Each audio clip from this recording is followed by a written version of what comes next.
Capítulo 4. O decreto. Cada palavra que se pronuncia é um decreto que se manifesta no exterior. A palavra é o pensamento falado. Jesus disse duas coisas que não foram levadas a sério. Uma, pelas tuas palavras serás condenado e pelas tuas palavras serás justificado.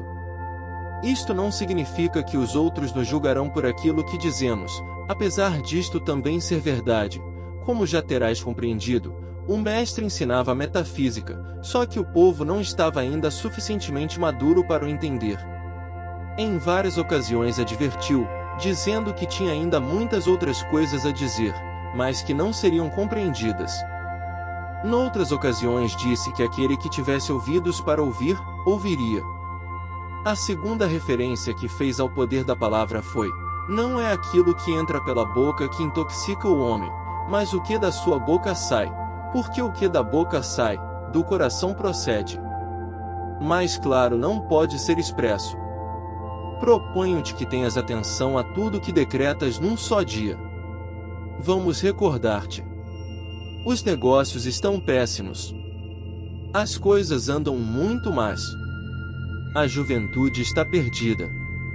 O trânsito está impossível. O trabalho está insuportável. Não se consegue emprego. Não deixes isso por aí porque senão és roubado. Os ladrões estão a assaltar em todas as esquinas. Tenho medo de sair. Cuidado que cais. Cuidado que te matas. Ainda vais ser atropelado. Vais partir isso. Tenho muito azar. Não posso comer isso porque me faz mal. A minha fraca memória. A minha alergia. A minha dor de cabeça. O meu reumatismo. A minha má digestão. Esse tipo é um bandido. Essa é uma desgraçada. Tinha que ser, pois. Não te surpreendas nem te queixes se ao expressá-lo o vês acontecer. Tu o decretaste. Deste uma ordem que tem que ser cumprida. Agora lembra-te e não te esqueças nunca, cada palavra que pronuncias é um decreto. Positivo ou negativo. Se for positivo, manifestar-se-á no bem. Se for negativo, manifestar-se-á no mal. Se for contra o próximo, é o mesmo que se o tivesses decretado contra ti mesmo. É-te devolvido. Se és bondoso e compreensivo com os outros, receberás bondade e compreensão por parte dos outros. E quando te acontece algo que te aborrece, desagradável, negativo, não digas: mas se eu não estava a pensar nem a ter medo que isto me acontecesse. Tenha a sinceridade e a humildade de te lembrares em que termos te expressaste em relação a alguém próximo.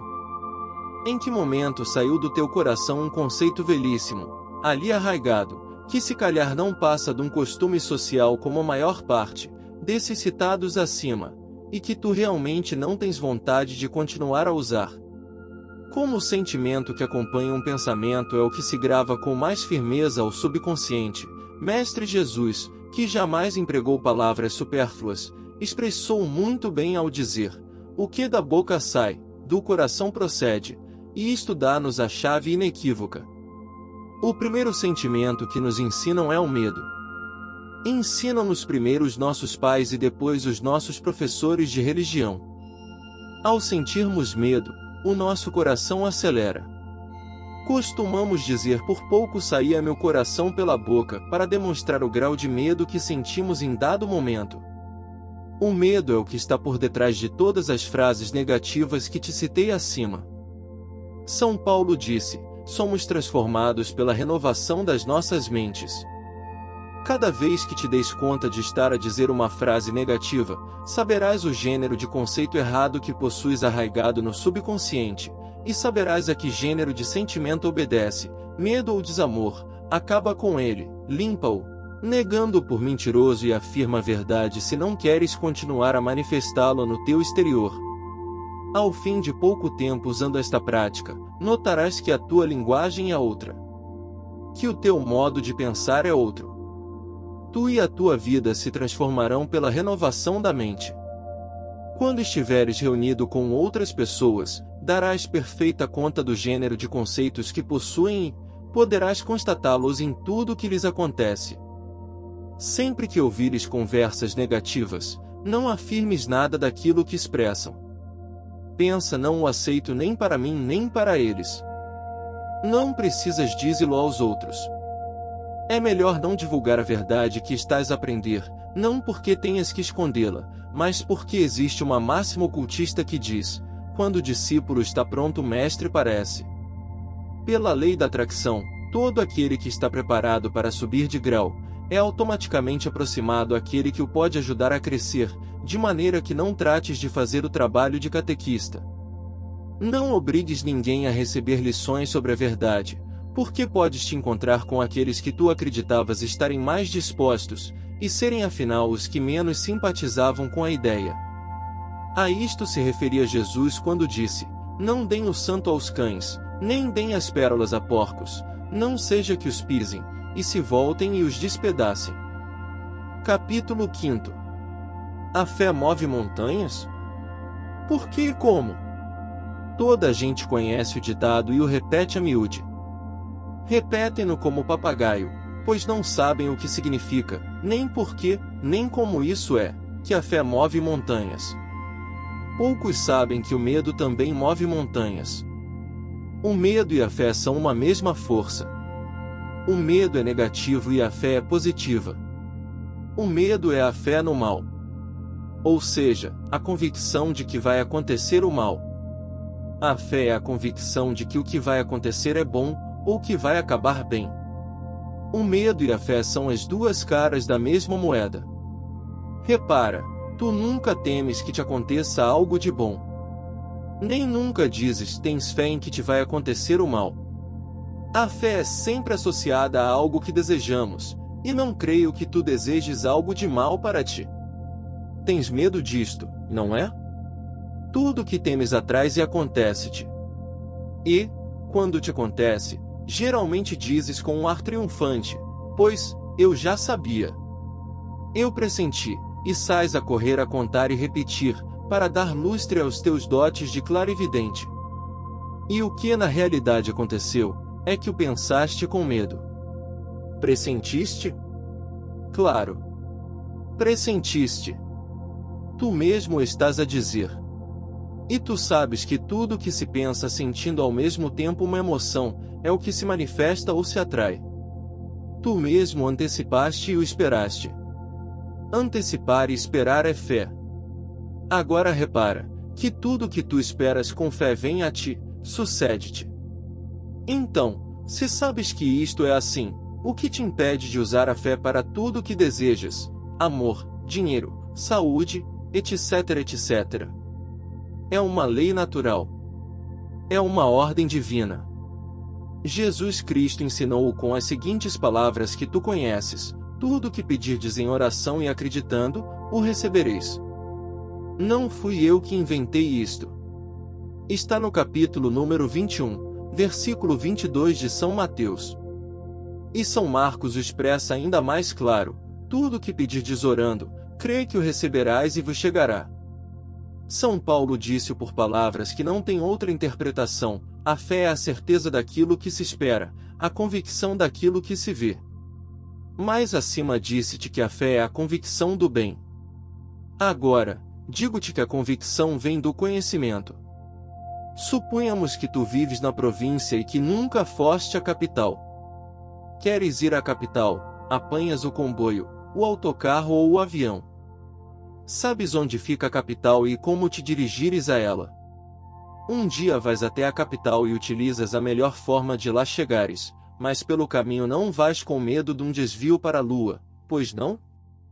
Se fosses um índio selvagem, poderias estar a tremer de medo por desconhecer totalmente o que te estava a acontecer.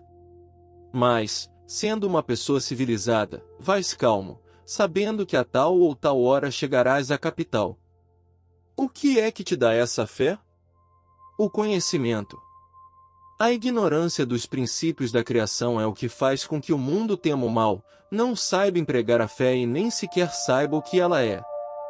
A fé é convicção, segurança, mas estas têm que estar baseadas no conhecimento de algo. Sabes que existe a capital e vais até ela. Por isso sabes que não irás parar a lua. Agora sabes que quando desejas algo, se tens medo de não o obter, não o obterás. Se o negas antes de o receber, como no exemplo já dado, da oração que faz a Deus a generalidade da humanidade, meu Deus, concede-me tal coisa, apesar de eu saber que não o vais conceder porque vais achar que não me convém, não o obterás porque o negaste de antemão.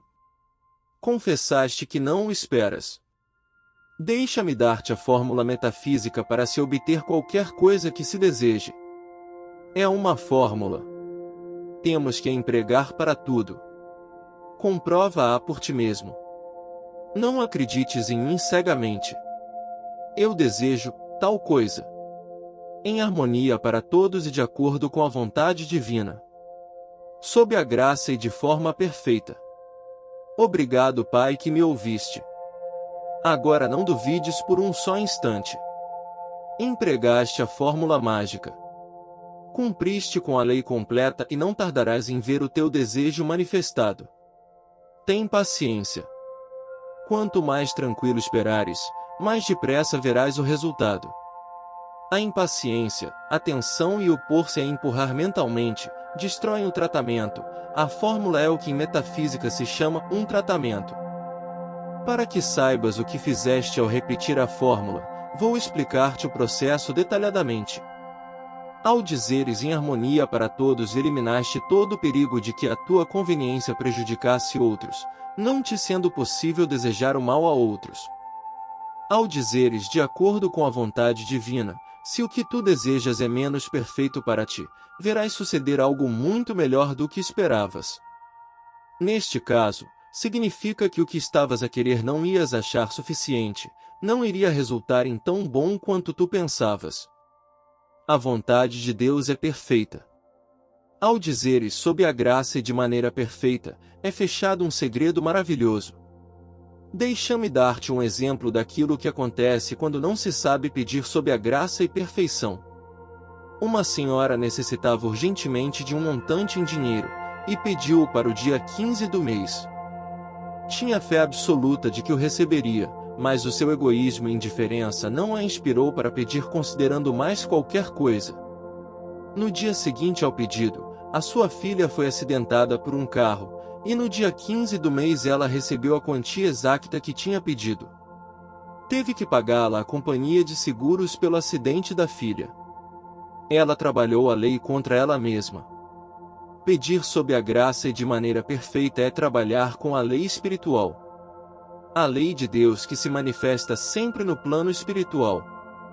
Aí, no plano espiritual, tudo é perfeito, sem obstáculos, sem inconvenientes, sem tropeços nem males para ninguém, sem lutas nem esforços, suavezinho, suavezinho, tudo com grande amor, e essa é a nossa verdade. Essa é a verdade que, ao ser conhecida, nos faz livres. Obrigado, Pai, que me ouviste, é a maior expressão de fé que podemos ter. Jesus ensinou e empregava-a em tudo, desde antes de partir o pão com que alimentou 5.000 pessoas, até para dizer como transformar o vinho no seu sangue. Dando graças ao Pai antes de ver a manifestação. Como irás vendo, tudo o que Jesus ensinou foi metafísico. Tudo o que desejas, tudo aquilo de que fores necessitando, podes manifestar. O Pai já previu tudo, já deu tudo, mas há que ir lhe pedindo à medida que se sinta a necessidade. Só tens que te lembrar que não podes pedir o mal para outro porque te será devolvido, e tudo o que peças para ti deves pedi-lo também para toda a humanidade, porque todos somos filhos do mesmo Pai. Por exemplo, pede grande. O Pai é muito rico e não gosta de mesquinhez. Não digas: ai, Deus Pai, dá-me uma casinha. Só te peço uma casinha, mesmo que seja pequenina, quando na realidade tu necessitas de uma casa muito grande porque a tua família é numerosa. Não receberás senão aquilo que pedes. Assim, pede: Pai, dá-me a mim e a toda a humanidade todas as maravilhas do teu reino, e agora faz a tua lista. Para ires fortalecendo a fé, faz uma lista de coisas que desejas ou que necessitas. Enumera os objetos ou as coisas. Ao lado desta lista faz outra, enumerando coisas que desejas ver desaparecer, ou em ti mesmo ou externamente. No mesmo papel escreve a fórmula que já te dei acima. Agora, lê o teu papel todas as noites. Não te permitas sentir a menor dúvida. Dá de novo graças, às vezes que penses no que escreveste. À medida que vejas que se vão realizando as coisas enumeradas, vai marcando-as. E no final, quando as vires todas realizadas, não sejas mal agradecido pensando, se calhar, acontecia na mesma, porque isso é mentira. Se te deram foi porque as pediste corretamente. O exterior organizou-se para te dar.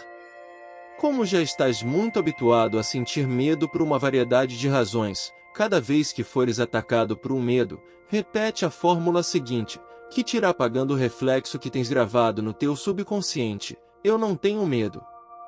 Não quero medo. Deus é amor e em toda a criação não há nada que temer. Eu tenho fé. Quero sentir fé. Um grande mestre dizia: a única coisa que se deve temer é o medo. Deves repetir esta fórmula mesmo que estejas a tremer de terror. Nesse momento, com mais razão. Somente o desejo de não ter medo e o desejo de ter fé bastam para anular todos os efeitos do medo e para nos posicionar no polo positivo da fé. Suponho que já conheces o princípio psicológico que diz que, quando se apaga um hábito, há que substituí-lo por outro. Cada vez que se nega ou expulsa uma ideia cristalizada no subconsciente, ela é um pouco apagada.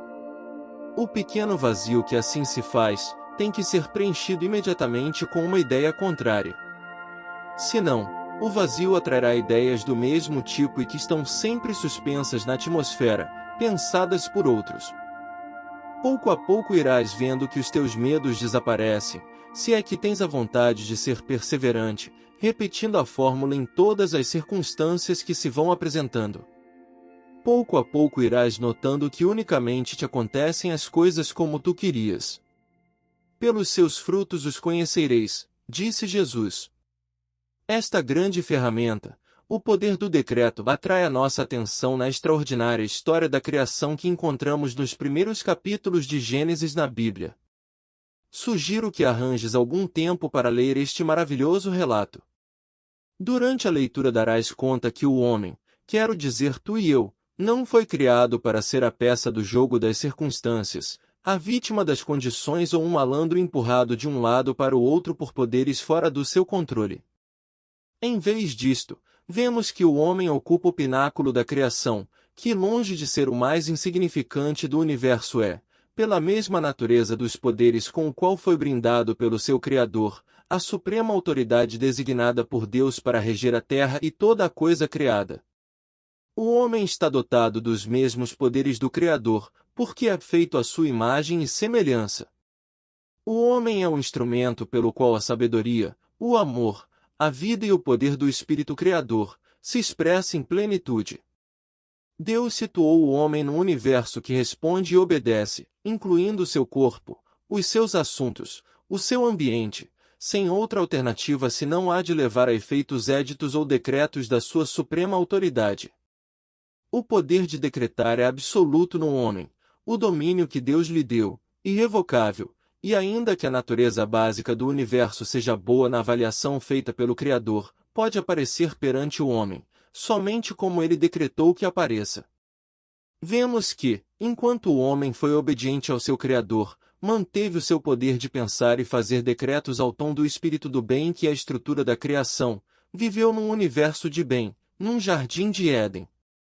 Mas, quando o homem caiu ao comer da árvore do conhecimento do bem e do mal, e elegeu basear-se no seu pensamento e usar os seus poderes no bem e no mal, o que como indivíduos livres podiam fazer, imediatamente encontrou suor e espinhos misturados com o pão de cada dia.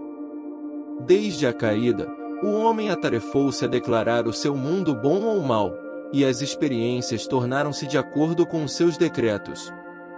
Isto demonstra, evidentemente, como responde o universo e quanto completo e de grande alcance é o domínio e a autoridade do homem. Terminamos aqui os capítulos 4 e 5.